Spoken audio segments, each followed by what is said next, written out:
Hello అండి. Welcome to my channel. నా ఛానల్ని కొత్తగా అయితే ఎవరు చూస్తున్నారో ప్లీజ్ సబ్స్క్రైబ్ చేసుకోండి.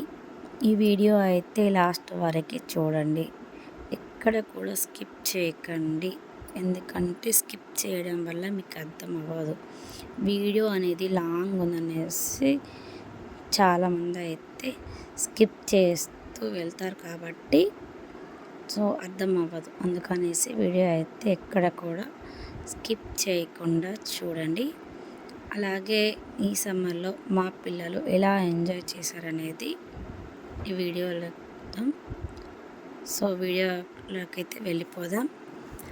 ప్రతి ఒక్క పిల్లలకి ఎగ్జామ్స్ అయిపోయి హాలిడేస్ వచ్చాయంటే చాలా హ్యాపీగా ఫీల్ అవుతూ ఉంటారు కదండి.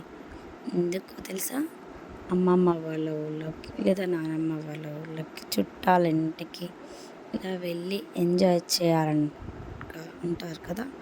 అందుకనేసి అక్కడ ఉన్న ఫ్రెండ్స్ని కలిసి వాళ్ళతో ఆడుకుంటూ స్టోరీలు చెప్పుకుంటూ అలా ఎంజాయ్ చేస్తూ ఉంటారు. ఒక్కొక్కరు ఒక్కొక్క రకంగా.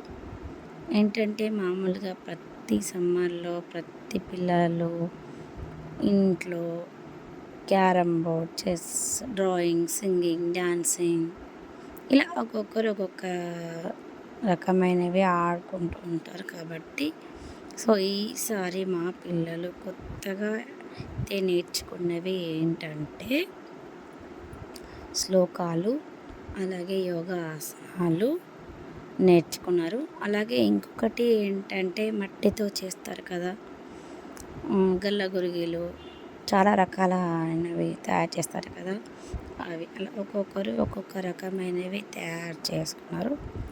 మా పిల్లలు ఏంటంటే ప్రమిదలు తయారు చేశారు. అలాగే సమ్మర్లో మనకు ఎక్కువగా దొరికేవి ఫ్రూట్స్ ఏంటివి అంటే మామిడి పళ్ళు, తాటి ముంజలు, ఈత పళ్ళు, నేరేడు పళ్ళు. ఇవి మనకి సమ్మర్లో చాలా ఎక్కువ దొరుకుతాయి కదా. అలాగే ఏంటంటే ఒక్కొక్క ఊళ్ళో ఒక్కొక్కటి ఫేమస్ ఉంటుంది కదండి. కాకినాడలో కాజాలు ఎలా ఫేమస్సో మా పెద్దపల్లిలో కూడా స్వీట్స్ అలా ఫేమస్ అండి. అవేనండి మిల్లెట్ స్వీట్స్. ఇవి చాలామందికి తెలిసే ఉంటుంది. వీడియో కనుక నచ్చితే లైక్ చేయండి, షేర్ చేయండి, కామెంట్ చేయండి.